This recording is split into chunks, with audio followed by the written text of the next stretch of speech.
Hello बच्चों, कक्षा 12 की भौतिक विज्ञान में इस समय हम सब लोग बोर्ड एग्जाम के सबसे ज्यादा महत्वपूर्ण प्रश्न को सॉल्व करने वाले कर रहे हैं। और आज हम सब लोग इस वीडियो में सॉल्व करने वाले हैं एक समांतर प्लेट संधारित्र की धारिता। वैसे धारिता का मतलब यहाँ विद्युत धारिता से है, या धारिता का तो शाब्दिक अर्थ धारण करने की क्षमता। अगर विद्युत शब्द जुड़ गए तो यानी वो विद्युत को, यानी विद्युत का मतलब आवेश को धारण करने की जो क्षमता होती है वही कहलाती है आपकी विद्युत धारिता।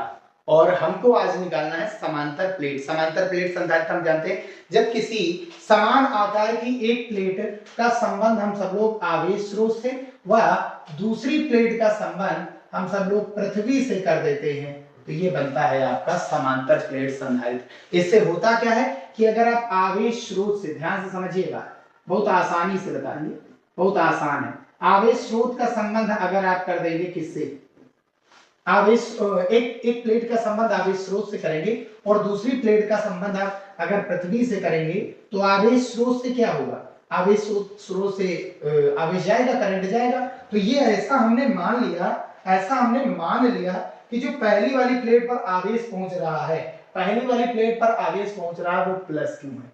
तो पहली वाली प्लेट पर अगर प्लस क्यू आवेश जाएगा तो प्रेरण का एक सिद्धांत होता है कि अगर एक उदासीन प्लेट को, ध्यान से समझिए, किसी उदासीन प्लेट को किसी आवेशित प्लेट के नजदीक लाएंगे तो उदासीन प्लेट पर उतना ही विपरीत आवेश आ जाता है। इसी को हम सब लोग प्रेरण की घटना भी बोलते हैं। ये हो गया माइनस क्यू, तो प्रेरण के कारण खास वाली प्लेट पर हो जाएगा माइनस क्यू और इसके बाहर आ जाता है। ध्यान से समझिए भाई, उदासीन प्लेट का मतलब जितना इसके पास प्लस है उतना माइनस, तो इसका प्लस इसके माइनस को क्या करेगा, आकर्षित, और इसके प्लस को क्या करेगा, प्रतिकर्षित। और इसके प्लस को अगर हम सब लोग बाहर वाली प्लेट को अगर हम पृथ्वी से जोड़ देंगे तो पृथ्वी से इलेक्ट्रॉन निकलेंगे और इसके धनावेश को उदासीन कर देंगे।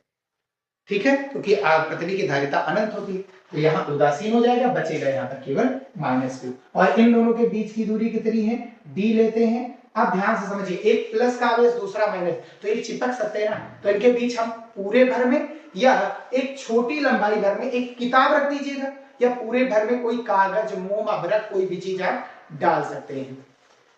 तो पूरे भर में यहाँ पर एक परावैद्युत पदार्थ डाल दिया जाता है। परावैद्युत पदार्थ जिसका परावैद्युतांक K होता है।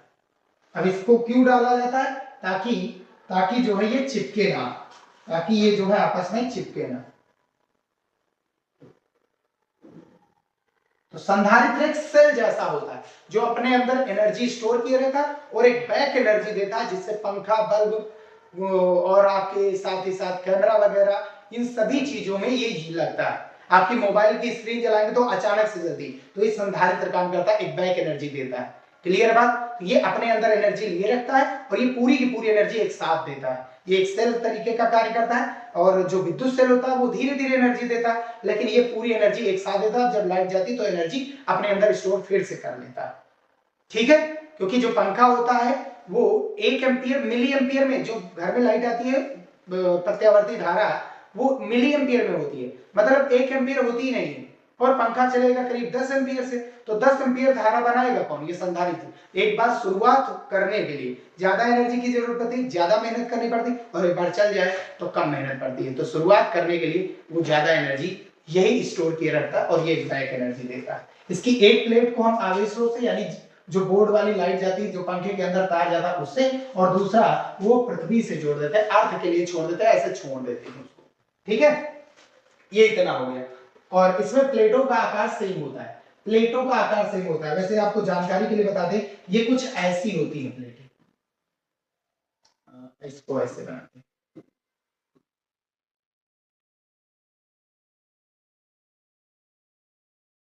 ये प्लेट होती तो कुछ ऐसी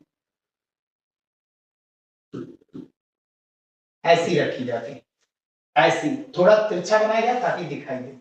ठीक है, ये कुछ होती है ऐसी, और इनका जो एरिया होता है वो ए होता है, दोनों का सेम एरिया होता है। सो सेल में सेम एरिया नहीं होता, अलग अलग एरिया, एक धनात्मक वाली प्लेट का एरिया ज्यादा, ऋणात्मक वाली का एरिया छोटा। चलिए अब डेरिवेशन की शुरुआत करते हैं। हम सब लोग ये जानते हैं कि विपरीत आवेशित प्लेटों के मध्य, ध्यान से समझिए, विपरीत आवेशित प्लेटें हैं तो प्लस से माइनस की ओर एक वैद्युत क्षेत्र उत्पन्न हो जाएगा, और प्लेटों के बीच जो वैद्युत क्षेत्र होता है उसका फार्मूला क्या होता है? आवेशित प्लेटों के मध्य उत्पन्न विद्युत क्षेत्र, आवेशित प्लेटों के मध्य उत्पन्न वैद्युत क्षेत्र, वैद्युत क्षेत्र कितना होता है? उसके लिए हम लोगों ने फार्मूला पढ़ा है, डेरिवेशन भी मैंने करवाया है। तो वो होता कितना है? E equals to sigma upon epsilon not. क्या प्लेटों के बीच में कोई परावैद्युत पदार्थ है तो जाहिर सी बात यहाँ पर परावैद्युत माध्यम की वैद्युतशीलता होगी, और जो कि बराबर कितना होता है? एप्सिलॉन नॉट इनटू के। तो यहाँ पर एप्सिलॉन m होगा, यहाँ पर तो होगा एप्सिलॉन m, और जो कि बराबर होगा एप्सिलॉन नॉट इनटू के। और सिग्मा बराबर क्या होता है? Q, आवेश एक प्लेट को पकड़िए, एक प्लेट पर कितना आवेश? Q, और बटा एरिया कितना प्लेट का? A, एप्सिलॉन नॉट इनटू के। ये हो गया आपका वैद्युत क्षेत्र, प्लेटों के मध्य वैद्युत क्षेत्र। अब वैद्युत क्षेत्र है तो जाहिर सी बात भैया धारिता तो होगी ही होगी, और विभव तो होगा ही, विभवांतर। विभव नाम की कोई चीज वैसे होती नहीं है, होता है तो सिर्फ विभवांतर। तो प्लेटों के मध्य उत्पन्न जो विभवांतर होता है, एक प्लस का एक माइनस का, तो जो विभवांतर होता है वैसे विभवांतर ही होता है, विभव नाम का कोई चीज होता नहीं। विभवांतर बराबर क्या हो जाएगा? विभवांतर बराबर हमने फार्मूला पढ़ा है, एक विभवांतर तथा वैद्युत क्षेत्र की तीव्रता में संबंध था कि विभवांतर बटा दूरी जो होती है वो वैद्युत क्षेत्र की तीव्रता के बराबर होता है। ये चीज याद रखिए। तो विभवांतर अगर बराबर करेंगे तो E इंटू प्लेट, किनके बीच विभवांतर निकालना? आप प्लस और माइनस आवेशित प्लेटों के बीच, प्लेट 1 और प्लेट 2 के बीच निकालना है। और इनके बीच की दूरी कितनी है? D, तो इसका D से मल्टीप्लाई करेंगे। और E का मान हमने ऑलरेडी पढ़ रखा है, कितना आया? Q, और इंटू में कितना है? D upon A epsilon not into के हो गया। अब हमको ये चीज तो क्लियर है कि हमको पता चल गया विभवांतर, तो हम धारिता निकाल लेंगे। संधारित्र की धारिता, धारिता का सूत्र क्या होता है? संधारित्र समांतर प्लेट संधारित्र की धारिता का जो सूत्र होता है, C बराबर आवेश को नियत रख के विभवांतर का मान बढ़ाया घटाया जाता है, जिससे धारिता का मान बढ़ता है। ठीक, चालक को दिया जाने वाला आवेश तथा उसमें होने वाली विभव वृद्धि के अनुपात को धारिता कहा जाता है। ये चीज हमने पढ़ा। आवेश कितना हमने दिया है पहली वाली प्लेट को? Q, तो आवेश तो क्यों दिया जाए, उसके कारण विभवांतर कितना उत्पन्न हुआ, ये चीज हमने यहां पर निकाला। Q D upon A epsilon not into K। Q से Q हो जाएगा कैंसिल, और ये चला जाएगा ऊपर मान, तो ये हो जाएगा A एप्सिलॉन नॉट K, और अपॉन में कितना? D। तो धारिता का फार्मूला कितना आ गया?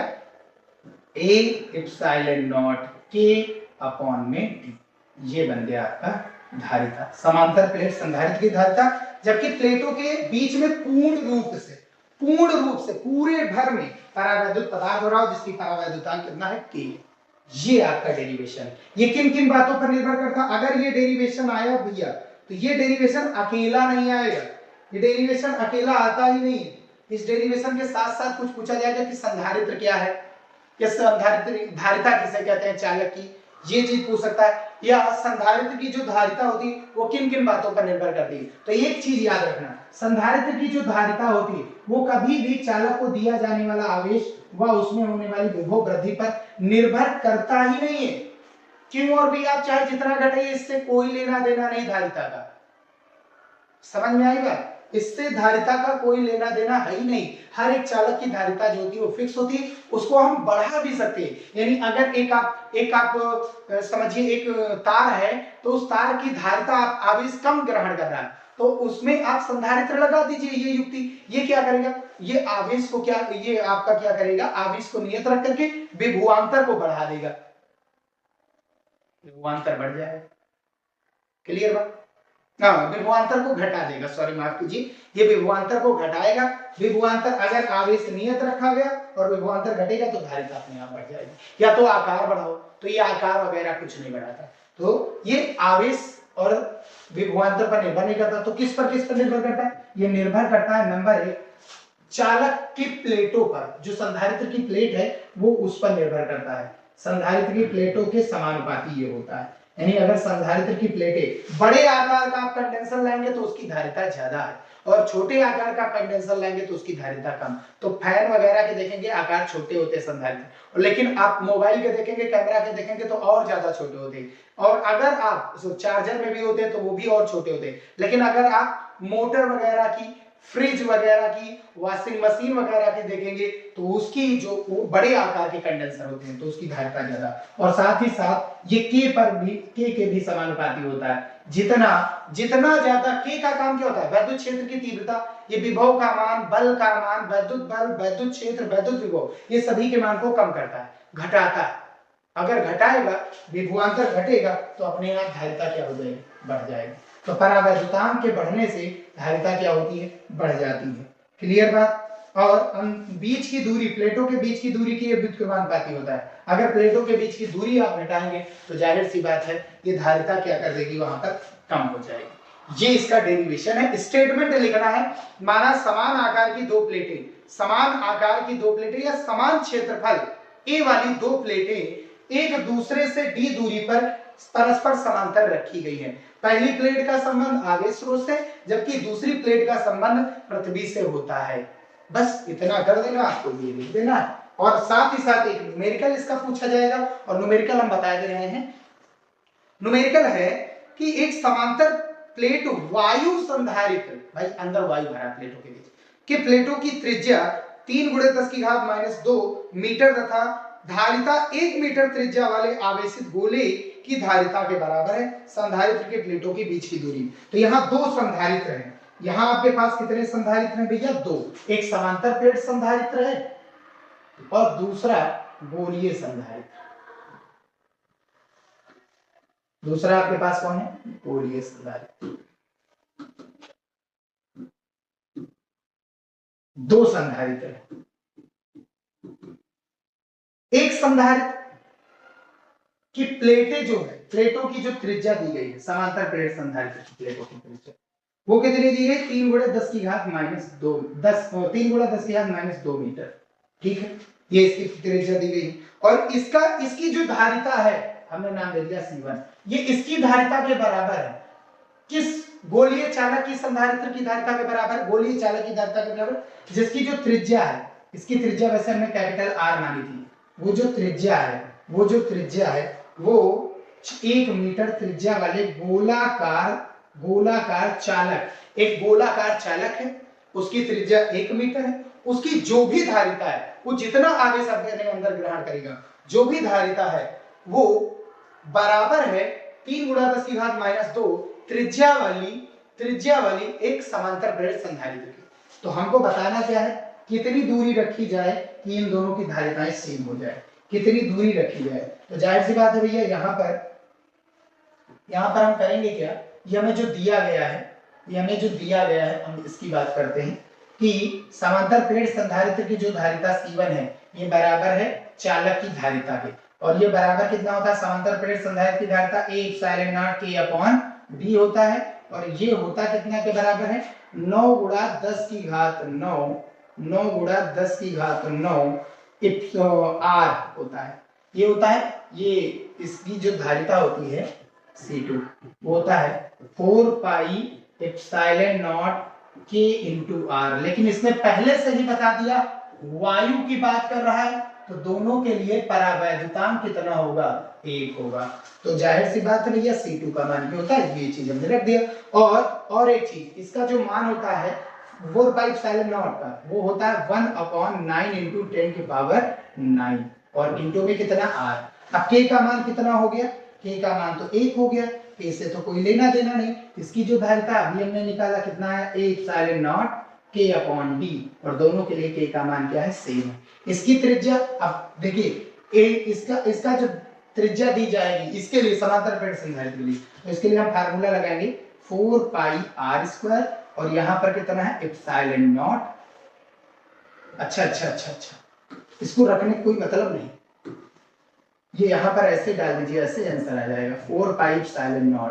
ठीक है, और अपॉन में कितना हो गया, स्मॉल d बराबर 4πr² epsilon not into capital R. Epsilon not pi, epsilon not और पाई कैंसिल आउट। अब इसकी त्रिज्या कितनी दी गई है? इसकी त्रिज्या हमें दी गई है यहाँ पर, इसको थोड़ा ऊपर ले ले रहे हैं। इसकी त्रिज्या कितनी दी गई? 3 × 10 की घात -2 और स्क्वायर लगा है तो इसका कितनी बार गुणा? 2 बार, 3 × 10 की घात -2 और अपॉन में डी हमको निकालना है और ये बराबर कितना है? आर। आर आपका कितना दिया गया है? 1। ठीक है, अब आप इसका इधर गुणा करा दीजिए तो ये 3 तरह की 9 × 10 की घात 2 -2 -2 माइनस का 4 हो जाएगा और डी एकन डी मीटर ये आ जाएगा प्लेटों के बीच की दूरी, ये हो जाएगा।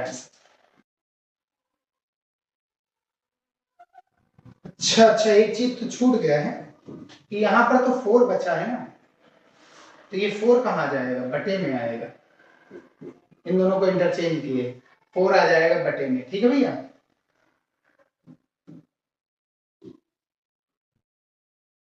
तो 4 बटे में आएगा, कैंसिल आउट करेंगे तो 2.25 इंटू 10⁻⁻4 मीटर ये आ जाएगा आपका डी का मान। यह जाएगा आपका डी का मान। ठीक है भैया, यही आंसर हो गया, ये आंसर हो गया। अब यहीं पर वीडियो समाप्त करते हैं, नेक्स्ट वीडियो इसी का सेकंड टाइप आएगा। तो कुल मिलाकर के सभी मोस्ट इंपॉर्टेंट क्वेश्चन कराए जाएंगे। ठीक है, अब और साथ ही साथ उनसे संबंधित क्वेश्चन अभी एक एक करवा रहे हैं। आगे पूरे चैप्टर के मोस्ट इंपॉर्टेंट क्वेश्चन जो न्यूमेरिकल है बहुविकल्पीय के साथ सब करवाएंगे। मिलते हैं फिर भैया नेक्स्ट वीडियो में।